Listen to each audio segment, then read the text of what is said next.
Hello నమస్తే అండి. శ్రీమతి ఎద్దనపూడి సులోచనారాణి గారి ఆరాధన నవల 3వ భాగానికి స్వాగతం అండి. టాక్సీ దిగి లోపలికి వెళ్తున్న మమ్మల్ని ఇంట్లోకి ఆహ్వానించటానికి ఎదురుగా ఎవరూ రాలేదు. నౌకరు మేము వచ్చామని చెప్పటానికి కాబోలు లోపలికి పరిగెత్తాడు. మేము వరండా దాటి ముందున్న పెద్ద హాల్లో కూర్చాం. మా వాడు నన్ను సోఫాలో కూర్చోబెట్టి తను నా వెనకగా వచ్చి నిలబడ్డాడు. ఎంతో విశాలంగా ఉన్న ఆ గదిని, వేల ఖరీదు చేసే ఆ ఫర్నిచర్ని, అక్కడక్కడ అందం కోసం పెట్టిన అపురూపమైన చిన్న చిన్న సామాన్లు చూసేసరికి నా కళ్ళు తిరిగాయి. ఇంత ఐశ్వర్యంలో పుట్టి పెరిగిన పిల్లని ఏం చూసుకొని ఏ ధైర్యంతో మా వాడు తన జీవితంలోకి ఆహ్వానిస్తున్నాడు? ఇది కేవలం వయసు ఉద్రేకం వల్ల కలిగిన పిచ్చి సాహసం మాత్రమే. అసలే మా వాడికి చొరవ తెగింపు ఎక్కువ. దానికి తోడు ఉన్మాదం లాంటి వయసు వాడిని మరీ రెచ్చగొడుతుంది. వీడికి బొత్తిగా యుక్తాయుక్త విచక్షణ జ్ఞానం నశించింది అనుకున్నాను. ఆ పరిసరాల్లో కింద పరిచిన అందమైన తివాచీ మీద ఉన్న ఖరీదైన సోఫాలో కూర్చున్న నేను, 25 రూపాయల ఖరీదు కూడా లేని ఖద్దరు చీర కట్టుకొని వచ్చిన నేను, వాళ్లను పిల్లనిమ్మని అడగటం కోసం వచ్చినట్లున్న నేను వాళ్లతో వియ్యవందటమా? నా ఒంటి మీద ఏ మాత్రం తెలివున్నా నేను అలాంటి హాస్యాస్పదమైన పని చెయ్యను. వయసుతో మా వాడికి మతిపోయింది నిజమే, కానీ అనుభవం నాకు నేర్పిన గుణపాఠం, వివేకం ఏమైనాయి? అవి పోలేదుగా. నేను ఇలా ఆలోచిస్తుండగా ముందుగా రాధ పైనుంచి దిగొచ్చింది. ఆ అమ్మాయి మా వాడి వైపు చూసి చిరునవ్వు నవ్వి నాకు దగ్గరగా వచ్చి 2 చేతులు జోడించి నమస్కరించి నా ఎదురుగా ఉన్న సోఫాలో కూర్చుంది. నాన్నగారు అమ్మగారు వస్తున్నారు అంది. సాధారణంగా మన ఇళ్లలో అయితే ఇంటికి ఎవరైనా వస్తే లోపల మనం ఎలాంటి తొందర పనిలో ఉన్నా ఆదరా బాదరా విడిచిపెట్టి ఎదురెళ్ళి కుశల ప్రశ్నలు వేసి ఆత్మీయంగా ఆహ్వానించి ఇంటి లోపలికి తీసుకొస్తాం. ఇంట్లో ఇంతమంది నౌకర్లు కనిపిస్తున్నారు. రాధా వాళ్ళమ్మ అంత తీరుబడలేని పని ఏం చేస్తుందో. 15 గంట తర్వాత భార్యాభర్తలిద్దరూ పైనుంచి దిగొచ్చారు. మా వాడు పరిచయం చేశాడు. ప్రతి నమస్కారాలు జరిగాయి. రాధ వాళ్ళమ్మ రాధలాగే బొమ్మలా ఉంది. మాతో ఎక్కువగా తండ్రి మాట్లాడాడు. ఆవిడని చూస్తే జీవితంలో ఎల్లవేళలా ఆయన పక్కన బొమ్మలా ఉండిపోవటం అలవాటైన మనిషిలా ఉంది. గంట గడిచింది.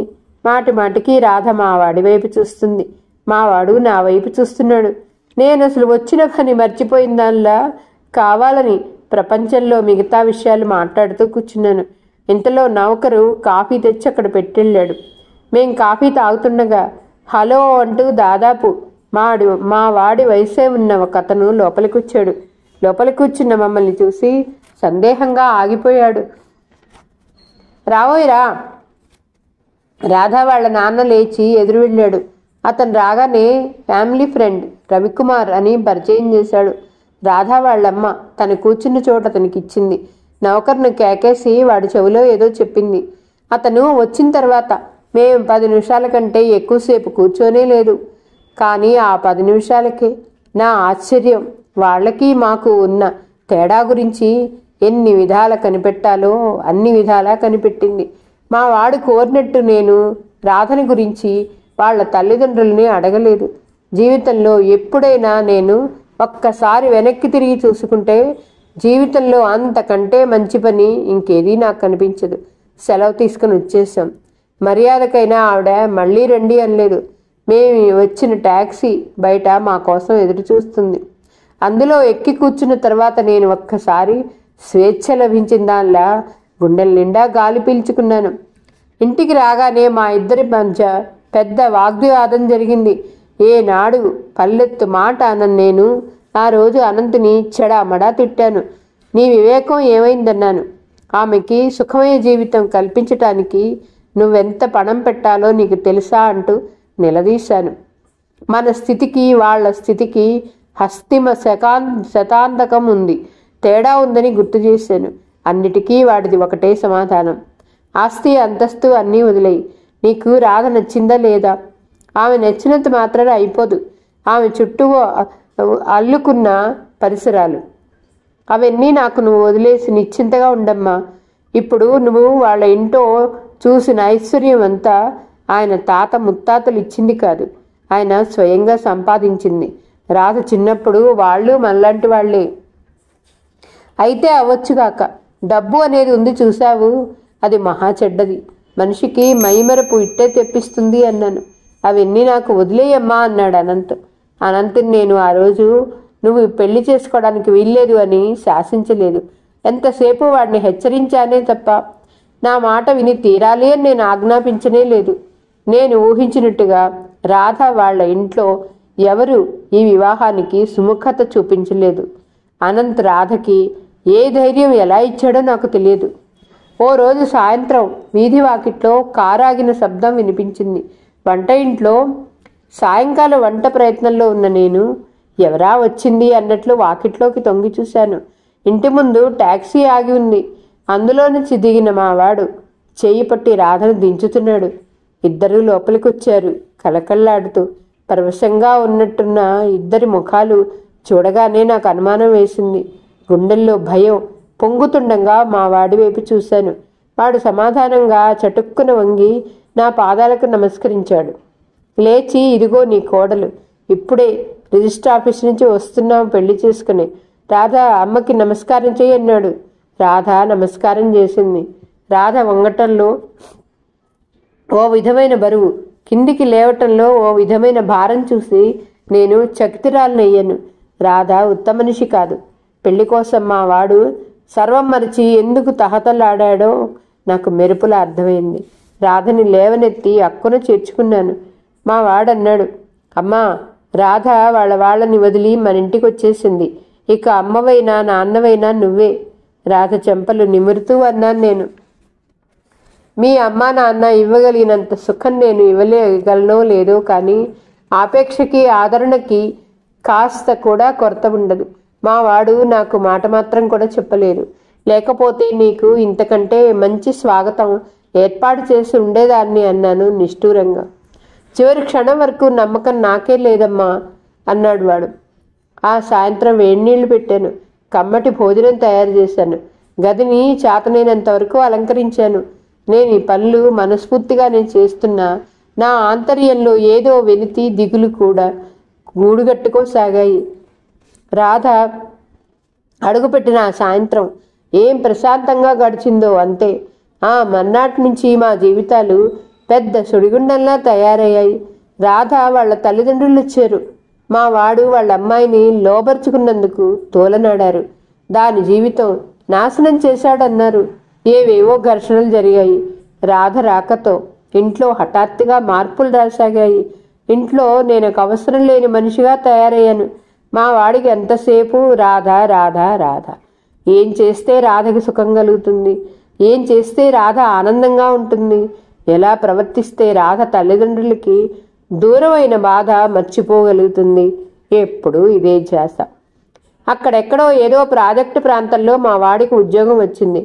ఆ మారుమూలకు వెళ్ళటం భార్యకి ఇష్టం లేదని వెళ్లకుండా మానేశాడు.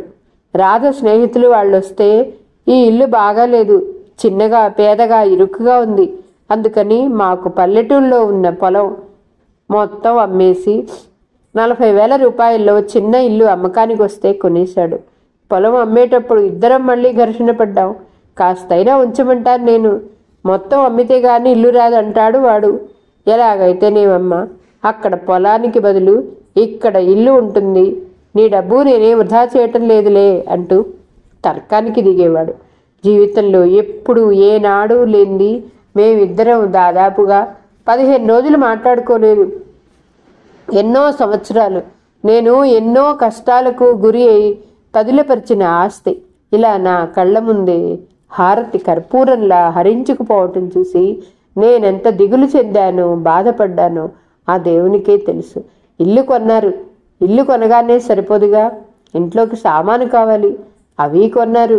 ఆర్భాటంగా అందరినీ పిలిచి గృహప్రవేశం అయ్యారు. కొత్త ఇంట్లో ప్రవేశించిన 4 నెలలకే లక్ష్మి పుట్టింది. మళ్ళీ వేడుకలు వినోదాలు జరిగాయి.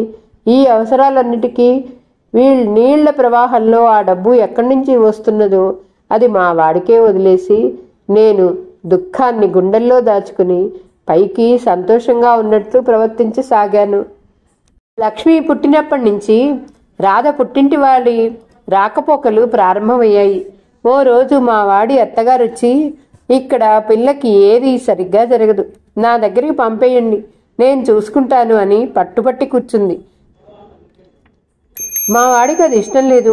తన పిల్ల తన కళ్ళ ఎదుట తన దగ్గర పెరగాల్సిందే అని ఖచ్చితంగా చెప్పేశాడు. రాధకి కూతుర్ని తల్లితో పంపేయాలనుంది. భార్యాభర్తల మధ్య వాగ్వివాదం చెలరేగింది. మా వాడు ఈ ఒక్క విషయంలో తన భార్య మాట లక్ష్య పెట్టలేదు. రాధ సమయం వచ్చినప్పుడల్లా ఏదో రకంగా సాధిస్తూ తన అసంతృప్తిని వెల్లడిస్తూనే ఉంది. లక్ష్మికి ఏడాది నిండకముందే రాధకి మళ్లీ నెలదప్పింది. మా వాడు ఉన్న ఊళ్ళో ఉద్యోగం చూసుకోవటానికి ఎన్నో విధాల ప్రయత్నించసాగాడు. అంత పరువు ప్రతిష్టాగల మామగారు తన పలుకుబడిని ఉపయోగించి అల్లుడికి ఉద్యోగం ఇప్పించలేకపోయాడు. ఆయన అసలు అలాంటి ప్రయత్నం ఏమీ చేయనందుకు పైకి ఏమీ అనకపోయినా లోపల వాడికి బాధగానే ఉంది. ఆయన గొప్పగా అప్పుడప్పుడు వచ్చి నా ఎదుట మా వాడికి డబ్బేమైనా కావాలో అని అడిగేవాడు. వాడిని థ్యాంక్స్, అవసరం లేదు అనేవాడు వీడు. రాధకి నెలలు నిండుతున్నాయి. ఎవరు ఏమనుకున్నా సరే నేను వీలైనంత పొదుపుగా కాపురం చేయటానికి నిశ్చయించుకున్నాను. వంట మనిషిని తీసిపారేశాను. పిల్లలకి వేరే ఆయా ఎందుకు, నేనున్నాలే అంటూ ఆయాను మాన్పించేశాను. మా వాడు కూడా ఇదివరకులా ప్రతిదానికి జోక్యం కల్పించుకోకుండా వదిలేయటం ప్రారంభించాడు. రాధ చీటికి మాటికి అలికి వెళ్ళి భర్తతో, చూశారా అత్తయ్య ఏం చేశారో అంటూ మొదలు పెడితే, అమ్మకి తెలుసులే రాధ అనేవాడు. రాధ కోపంతో రుసరుసలాడుతూ అవమానంతో బుసలు కొడుతూ వెళ్ళిపోయేది. ఎంతో పరువుగా, ఎంతో గుంభనగా, గుట్టుగా బతికే మా కుటుంబం రాను రాను రచ్చకెక్కి నలుగురి నోట్లో నానా విడ్డూరంగా తయారైంది. నేను అంతగా పిలవకపోయినా మా ఆడపడుచు, ఆవిడ కూతురు సుధా వచ్చి వెళుతూ ఉండేవాళ్ళు. వాళ్ళు రాధ చాలా ఆప్యాయంగా మాట్లాడుకునేవాళ్ళు. అంత ఐశ్వర్యంలో పుట్టి రాధ ఇక్కడ ఇన్ని ఇబ్బందులకు గురవుతున్నందుకు ఆవిడ సానుభూతి వలకమోసేది. ఏదో ఒక మాట విసిరి రాధ మనసులో విషం నింపి వెళ్ళేది. రాను రాను రాధ ప్రవర్తనలో మార్పు వచ్చేసాగింది. ఉద్రేకాలు చల్లారాయి. ఉత్సాహం పొంగు తగ్గింది. జీవితంలో యథార్థాన్ని ఎదుర్కోవాల్సిన సమయం వచ్చేసరికి రాధ డీలా పడింది. ఇద్దరి బలాన్ని కూడదీసుకొని మావాడు పరిస్థితులతో తలపడుతూ ఏటికి ఎదురేటి ఈదటం ప్రారంభించాడు. ఉన్నట్లుండి ఒక రోజున పిడుగుపాటి లాంటి వార్త విన్నాం. మేము ఉంటున్న ఇల్లు జప్తుకొచ్చింది. నేను నిర్ఘాంతపోయాను. రాధ కూడా తెల్లబోయింది. మా వాడి ముఖాన కత్తివేటుకు కూడా నెత్తురు చుక్కలేదు. 25,000 రూపాయలు వడ్డీతో కలిపి 30,000 రూపాయలైంది. ఏం చేశావురా డబ్బంతా అన్నాను వాడి మీద విరుచుకుపడుతూ. నేనేం చేశానమ్మా, అంతా ఇంటి కోసమే ఖర్చు పెట్టాను అన్నాడు విసుగ్గా. నేను నిలువునా నీరయ్యాను, కుప్పలా కూలిపోయాను. అయితే ఇన్నాళ్ళు వీళ్ళు జలసా చేసింది డబ్బేనా? నేను నా బాధని దిగమింగి మా వాడికి ధైర్యం చెప్పి కర్తవ్యం ఆలోచించమన్నాను. చివరికి నా సలహాపై అయిష్టంగానే భార్య చేత తండ్రిని అప్పడిగించాడు. ఆయన చిల్లి కాని ఇవ్వలేదు సరికదా, ఎదురు తిరిగి చెడామడా తిట్టాడు. నువ్వింత పోషించలేని వాదమ్మవైతే నా కూతురిని నా దగ్గరికి పంపి నేను పోషించుకుంటాను. అంతా ఓపలేని ఆర్భాటాలకి నిన్నెవరు పొమ్మన్నారు అన్నాడు. రాధ కూడా తండ్రిని అసహించుకుంది. మళ్ళీ వాళ్ళ గుమ్మం తొక్కలేదు. తండ్రి చేత తిరస్కరింపబడి వచ్చిన రాత్రి నా దగ్గరికి వచ్చి చిన్నబోయిన మొహంతో, అత్తయ్య, దీనికంతటికీ కారణం నేను. నా మూలంగా మీరు ఇన్ని ఇబ్బందులకు గురయ్యారు. నేను ఎంత మూర్ఘురాల్ని కాకపోతే ఉద్యోగం లేని తను నా ఆనందం కోసం ఇన్ని పిచ్చి ఖర్చులు చేస్తుంటే ఈ డబ్బు ఎక్కడి నుంచి వస్తుంది అని ప్రశ్నించలేకపోయాను. నాకు అనుమానం వచ్చేసరికి చాలా ఆలస్యం అయిపోయింది అంటూ ఎంతో వాపోయింది. పర్వాలేదమ్మా, ఇప్పుడు మాత్రం మనకే, కాకపోతే 4 రోజులు ఇబ్బంది పెడతాం అంతేగా అంటూ ధైర్యం చెప్పాను. చివరికి మావాడు ఆ ఇల్లు అమ్మేసి అప్పు తీర్చేశాడు. ఇల్లు జప్తు కాకుండా పరువైతే నిలిచింది. కానీ మాకు చెప్పరా నగచాట్లు ప్రారంభమయ్యాయి. ఇల్లు అమ్ముకొని చిన్న ఇంట్లోకి మారగానే మమ్మల్ని చూసి అంతా నవ్వారు, హేళన చేశారు, వెక్కిరించారు. ఇంటికి పిలవకపోయినా వచ్చి సూదుల్లాంటి మాటలతో వ్యంగ్య బాణాలు విసిరి వెళ్ళేవాళ్ళు. రాధకి ప్రసవించేదో రోజులు దగ్గరికి వచ్చాయి. ఇది వరకు ముద్దు మురిపం కాకపోగా సరైన మందులు ఆహారం కూడా లోపం అయ్యాయి. మా వాడు చిన్న చిన్న కాంట్రాక్టులు తీసుకుని పనిచేసాగాడు. అందులో రాబడి తక్కువ, అహర్నిశలు పని ఎక్కువ. రాధ ప్రసవించింది. పన్నంటి మగపిల్లాడు పుట్టాడు. వాడిని చూసేసరికి మాకు సగం కష్టాలు మర్చిపోయినంత ఆనందం కలిగింది. రాధ ఆరోగ్యం బాబు తర్వాత మరీ పాడైపోయింది. చీటికి మాటికి సుస్థి చేసి పడుకోబెట్టింది. ఎప్పుడు చూసినా ఏదో దిగులుగా మనసులో వ్యధ చెందుతున్న దానిలా ఉండేది. రాధని మునిపటి మనిషిని చేయాలని వాడు ఎన్ని విధాలో ప్రవర్తించి విఫలుడయ్యాడు. అన్నం తినేది కాదు, కంటి నిండా నిద్రపోయేది కాదు. ఏమిటమ్మా అంటే ఏం లేదు అనేది. తల్లిదండ్రుల మీద బెంగ అని తెలుసుకున్న మావాడు పుట్టింటికి వెళ్ళమని తను స్వయంగా దిగబెడతానన్నాడు. కానీ రాధ ఒప్పుకోలేదు, ఇష్టపడలేదు. వాళ్ళంతట వాళ్ళు వస్తే తప్ప రాధ వెళ్ళదని మాకు తెలిసింది. చివరికి ఓ రోజు మా వాడే స్వయంగా వెళ్ళి రాధ సంగతి వాళ్ళకి చెప్పాడు. అత్తగారు వచ్చింది. చిక్కి శల్యమై ఉన్న కూతుర్ని చూడగానే ఆవిడ బుడిబుడి రాగాలు తీసింది. తను ఊళ్ళో లేనని, పెద్ద కూతురు దగ్గరికి వెళ్ళానని, రాధ ఆరోగ్యం ఇంత అధ్వాన్నంగా ఉందని తనకు మాట మాత్రం కూడా ఎవరూ రాయలేదనంది. ఆ సాయంత్రమే ఆవిడ కూతుర్ని వెంటబెట్టుకెళ్ళింది. లక్ష్మి మా దగ్గరే అలవాటు పడటం వల్ల తను వెళ్ళనని మారం చేసి ఉండిపోయింది. రాధలేని ఇల్లు మాకు బోసిగా శూన్యంగా అనిపించసాగింది. స్వస్థత చిక్కే వరకు అక్కడ ఉంటానని వెళ్ళిన రాధ 4 రోజులైనా తిరగకుండానే తిరిగి వచ్చేసింది. తిరిగి వచ్చిన రాధతో ఏదో మార్పు స్పష్టంగా కనిపించింది నాకు. మనిషి వెళ్ళినప్పటికంటే నలిగిపోయినట్లుగా ఉంది. ముఖం వాడిపోయి ఉంది. కళ్ళ నిండా దిగులు, కళ్ళ కింద నలుపు ఎక్కువైంది. ఏమ్మా వచ్చేశావు? ఉండబట్టలేక అడిగాను. నా ప్రశ్నకు జవాబుగా రాధ కళ్ళ నిండా నీళ్లు తిరిగాయి. తలదించుకుని బిగబట్టిన స్వరంతో అంది, ఆ ఇంట్లో నేను కోరుకున్నంత ప్రశాంతత లభించటం లేదత్తయ్య. ఆ ఇల్లు, మా వదినలు, అక్కయ్యలు, అన్నయ్యలు, బావలు, చివరికి నాన్నగారు కూడా నాకు పరాయిగా కొత్తగా అనిపిస్తున్నారు. ఇక్కడున్నంతసేపు అక్కడికి వెళ్ళాలని మనసు పీకుతుంది.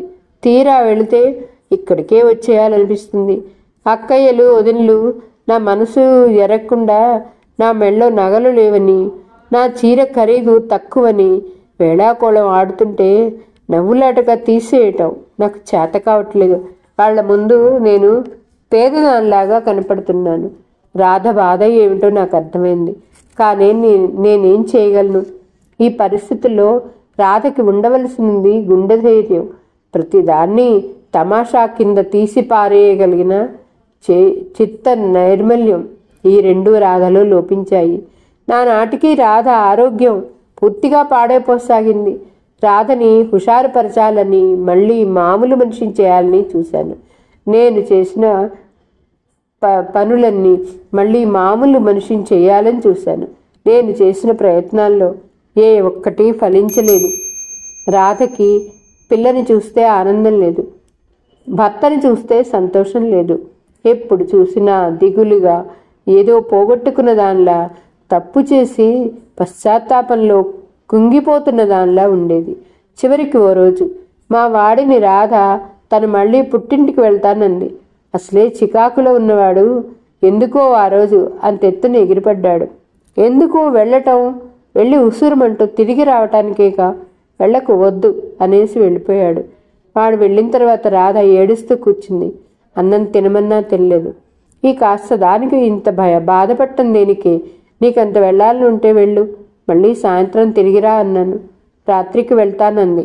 ఏనాడు లేంది ఆ రోజు వాళ్ళమ్మ వాళ్ళ ఇంటికి వెళ్లే ముందు బాబుకి, లక్ష్మికి స్నానం చేయించి, తలలు దువ్వి, పౌడర్ అది వేసి, కొత్త బట్టలు తొడిగి తయారు చేసింది. మాటికి ఇద్దరిని ముద్దు పెట్టుకోసాగింది. వాళ్ళని అంత ముస్తాబు చేస్తే వెంట తీసుకెళ్తుందేమో అనుకున్నా. పిల్లల్ని కూడా తీసుకెళ్తావా అని అడిగాను. నేను ఒక్కదాన్నే పెడతాను, వాళ్ళు ఇక్కడే ఉంటారంది.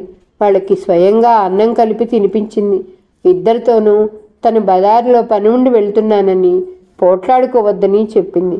ఆనంద్ గది శ్రద్ధగా సర్ది వాడికి పక్క దులిపివేసింది. ఎన్నడూ యువతల పుల్ల అవతల పెట్టని మనిషి ఈవేళ తీరికగా ఇంత పని చేస్తుందేమిటి చెప్పమా అని నాలో నేను ఆశ్చర్యపోయాను. వెళ్లే ముందు మాటి మాటికి కళ్ళు తుడుచుకోవటం నేను గమనిస్తూనే ఉన్నాను.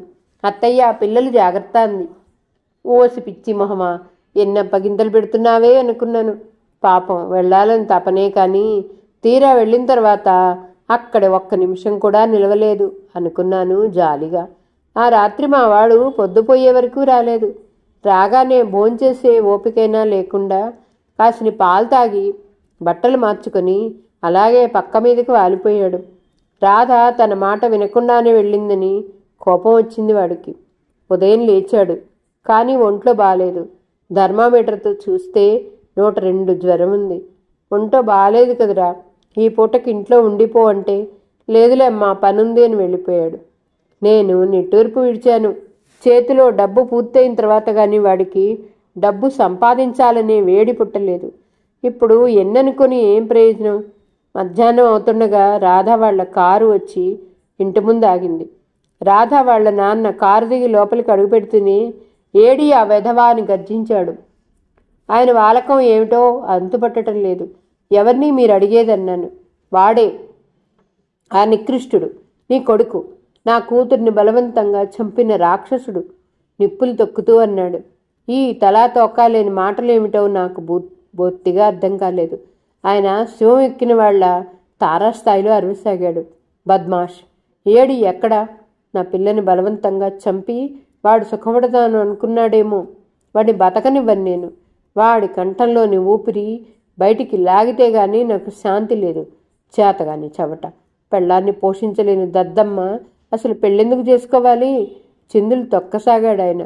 నేను బయటికి వెళ్ళి డ్రైవర్ని మెల్లగా అసలు సంగతి ఏమిటని అడిగాను. వాడు ఏడుస్తూ, అదేంటమ్మగారు మీకు ఇంకా తెలియదా?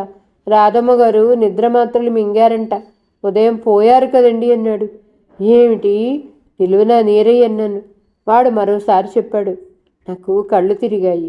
చెవుల్లో సముద్రపు ఘోష లాంటి హోరు మొదలైంది. నేనేమవుతున్నానో నాకే తెలియదు. నా కాళ్ళ కింద భూమి కదులుతున్నట్లు అనిపించింది.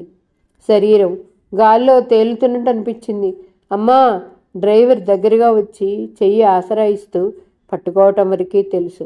తర్వాత ఏమైందో తెలీదు. జీవితంలో పోరాడే శక్తి లేక, పరిస్థితులు తారుమారైతే వాటిని చక్కపరుచుకునే నేర్పు లేక, తన వాళ్ల నుంచి ఆ ఆదరాభిమానాలని మరింత ఎక్కువగా ఆశించి వాటిని పొందలేక తన ప్రాణాలు తీసుకుంది రాధ. రాధ తల్లిదండ్రులు మా వాడి మీద ఎంత విరుచుకుపడాలో అంతా విరుచుకుపడ్డారు. వాడు బలవంతంగా భార్యని చంపటానికి ప్రయత్నం చేశాడని కేసు పెట్టారు. కేవలం డబ్బు కోసం రాధను చేసుకున్నాడని, ఆ డబ్బు వాడు ఆశించినట్టుగా చేతికి చిక్కకపోవటంతో భార్యని నానా బాధలు పెట్టాడని, నా చేత కోడంట్రికం పెట్టించాడని మేమిద్దరం కలిసి రాధ ఆత్మహత్య చేసుకునే పరిస్థితులు సృష్టించామని మా మీద ఆరోపించారు.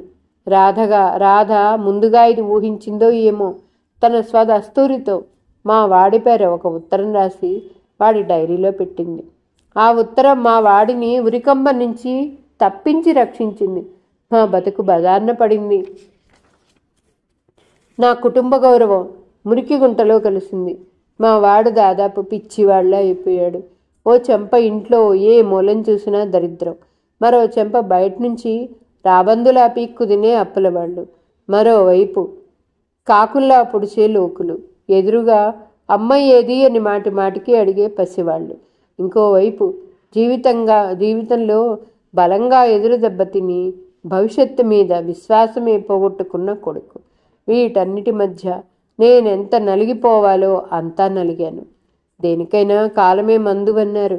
చరిత్రలో విచిత్రం ఏమిటో గాని ఎంత అద్భుతమైన సంఘటనైనా దానికి కాలం దుమ్ము పేర్చి పాతబడేలా చేస్తుంది, ప్రజలకి మోజు తగ్గేలా చేస్తుంది. ఎప్పుడైనా ఇది పాత సంగతి అయిపోతుందిలే అన్న వెర్రి నమ్మకంతో బతకసాగాను నేను. రాధలాంటి బలహీన మనస్కులు తమ జీవితాలు విషాదమయం చేసుకోవటమే కాక తమ చుట్టూ ఉన్న వాళ్ళ బతుకులు కూడా వేదనామయం చేసిపోతారు. లేకపోతే రాధకి ఏమైంది చెప్పు? తల్లిదండ్రులు సరిగ్గా చూడనంత మాత్రాన జీవితమే అంతం చేసుకోవాలా? భర్తకి తాత్కాలికంగా ఉద్యోగం లేనంత మాత్రాన బతుకంతా దరిద్రమే అని భయపడాలా? అలాంటి పిరికితనం ఏ ఆడదానికి ఏ మగాడికి పనికిరాదు. కనీసం తన పిల్లల ముఖాలైనా చూడలేదు రాధ. అదే నన్ను చాలా రోజుల వరకు బాధించేది. తర్వాత చాలా రోజులు మా వాడి ముందు మరో పెళ్లి మాట తలపెట్టడానికే భయపడ్డాను. చివరికి ఇక భయపడి లాభం లేదనుకున్నాను. పిల్లలున్నారు, నాకు ఓపిక తగ్గింది. వాడు మాత్రం ఎన్నాళ్ళు ఒకళ్ళ మీద ఆధారపడతాడు? సుబ్బయ్య గారు నీ గురించి చెప్పినప్పుడు నేను స్వయంగా నిన్ను చూసిన తర్వాత నువ్వు మా వాడికి అన్ని విధాలా తగిందా అనిపించింది. అందుకనే 1-2 సార్లు నా అంతటా నేనే మీ పినతల్లికి కబురు చేసి చివరికి ఎలాగైతేనే నిన్ను కోడలుగా చేసుకునేందుకు ఆవిడ్ని ఒప్పించాను. రాజేశ్వరమ్మ జడవేయటం ఎప్పుడో పూర్తయింది. బొమ్మల సంభ్రమాశ్చర్యాలతో వింటున్న అన్నపూర్ణని గడ్డం పట్టి తన వైపుకు తిప్పుకుంటూ అంది ఆవిడ. చూడు పూర్ణ, ఇంత వివరంగా నీకు ఇదంతా ఎందుకు చెప్పానో తెలుసా? ఇలాంటి పచ్చి నిజాలు పరాయి వాళ్ళ దగ్గర నుంచి వినే కంటే అయిన వాళ్ళ ద్వారా వినటమే ఎంతో మంచిది. నువ్వు ఒక విషయం మాత్రం బాగా జ్ఞాపకం పెట్టుకో. ఈ లోకులనే వాళ్ళు ఉన్నారే, వీళ్ళు వట్టి కాకుల్లాంటి వాళ్ళు. అప్పుడప్పుడు మనం కర్రపుల్ల తీసుకొని దూరంగా తరిమేస్తూ ఉండాలి. లేకపోతే మన జీవితం అనే విస్తరిని చించి ముక్కలు చేయాలని చూస్తారు. ఇది నీ సంసారం, నీ ఇల్లు. దీన్ని ఎక్కువ భారం లేకుండా సులువుగా ఎలా నిర్వహించుకోవాలో అప్పుడప్పుడు సలహాలు ఇవ్వటం వరకే నా పని. ఆ పైన అన్ని బరువు బాధ్యతలు నువ్వే వహించాలి. నీ నీడన ఈ ముసలిదానికింత ఆశ్రయం ఇస్తున్నాను అనుకో. మంచో చెడో దీని భారం మోసి మా అందరి జీవితాలు గట్టెంకించు. నువ్వు సుఖపడి మమ్మల్ని సుఖపెట్టి బలవంతంగా తను రాధని చంపేశానేమో అనే ఊహ మా వాడి ఆంతర్యం నుంచి తుడిచి చాలాసేపటి నుంచి కూర్చోవటం వల్ల రాజేశ్వరమ్మ మోకాళ్ళు పట్టుకుపోయాయి. వాటిని సరిదీసుకొని లేవటానికి ప్రయత్నిస్తోంది. ఆఖరి మాట చెప్తున్నా, నేనిప్పుడు నీకు చెప్పినట్లుగా నాకు కూడా మళ్ళీ గుర్తు చేయొద్దు, తెలిసిందా అంది హెచ్చరిస్తున్నట్లుగా. అన్నపూర్ణ అలాగే అని తల్లూపింది. ఈరోజు అత్తగారు చెప్పిన ఈ మాటల్ని బట్టి అన్నపూర్ణకి అనంత ఆంతర్యంలోకి తొంగి చూసే అవకాశం లభించింది.